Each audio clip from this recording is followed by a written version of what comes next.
وہ کہتے ہیں نہیں آپ نے کہہ دیا کتابوں کا خدا، یعنی آپ ہمارے بابوں کا خدا اور مان رہے ہیں. دیکھو یار کتنا بڑا دھوکہ دے رہے ہو یار، میرا دماغ خراب ہے. نہیں آپ نے جملے تو ایسے استعمال کیے، تو پھر میں نے ان کو پھکی دی تھی کہ تمہارے اعلی حضرت تو یہ سیم جملے استعمال کر کے آئے ہیں، وہابیوں کا خدا.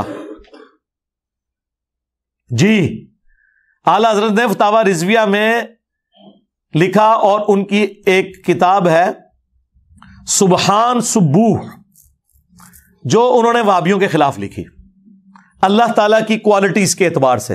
وہ رشید احمد گنگوئی نے کہا تھا نا کہ اللہ تعالیٰ جھوٹ بولے گا تو نہیں لیکن جھوٹ بولنے پر قادر ہے، نعوذ باللہ، یعنی اس کی قدرت میں داخل ہے. تو اس کے رد میں اعلی حضرت نے یہ لکھا تھا کہ کوئی بھی نٹوریس کوالٹی اللہ تعالیٰ کی قدرت میں آپ داخل نہ کریں، یہ آپ غلط کر رہے ہیں.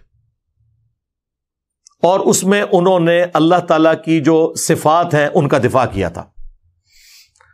فتاوی رضویہ، سبحان سبوح کتاب کا نام.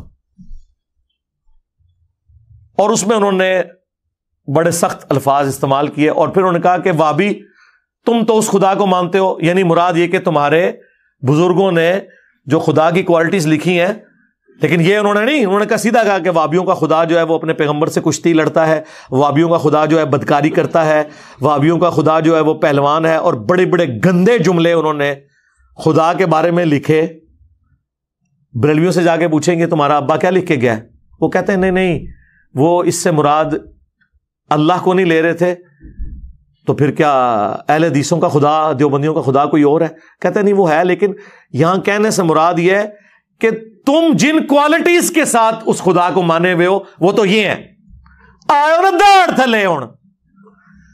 میں نے تو گندا جملہ بھی نہیں بولا تھا، میں نے تو صرف کہا تھا کہ بابوں کا خدا اور ہے، کتابوں کا خدا اور اعلیٰ حضرت نے کیا کہا کہ وہابیوں کا خدا جو ہے وہ بدکاری کرتا ہے، وہابیوں کا خدا اپنے پیغمبر سے کشتی لڑتا ہے، وہابیوں کا خدا یہ کرتا ہے. اتنے گندے جملے وہ بولنے والے بھی نہیں ہیں. تو اس وقت نہیں اعلیٰ حضرت کو خیال آیا کہ وہابیوں کا خدا اور بریلویوں کا خدا ایک ہے.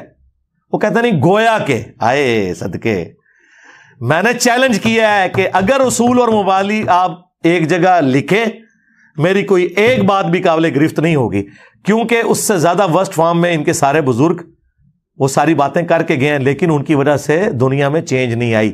میری وجہ سے دنیا میں چینج آئی ہے، اس لیے آپ دیکھیں ان کو کتنے پسو پڑے ہوئے ہیں.